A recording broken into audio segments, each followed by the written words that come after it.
करते थे कि इधर खाते थे पर खाने ज्यादा। ब्रो मिड टाइम का लास्ट डे होता है ना, उसका वाइब भी अलग होता है।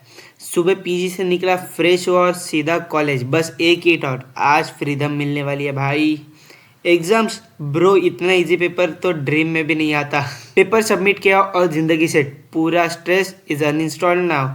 सिल्वर बीच के पास टाइम पास होना, थोड़ा ज्ञान, थोड़ी बकचोदी और भाई पानी पूरी, एग्जाम के बाद का असली रिवॉर्ड। दोस्तों ने बोला बाय और मैं ऐसी लाइफ का सोलो डीएलसी शुरू। फिर स्टेशन से दादर गया, कुछ काम था और काम के बाद बस भाई रिवॉर्ड टाइम अगेन। कैलाश मंदिर की लस्सी, भाई माउथ का एसी ऑन हो गया। Dadar street is equal to असली मुंबई। लोनी डोसा खाया, इट वॉज टेस्टी। फिर नूडल सूप, ओहो। एंड भीड़ ब्रो, भीड़ का पॉपुलेशन इंडिया से अलग चल रहा होता है। फिर ट्रेन से ठाणे गया, रिलेटिव्स के यहाँ रहा क्योंकि कल घर जाना है। फिर सुबह सुबह घर के लिए निकला।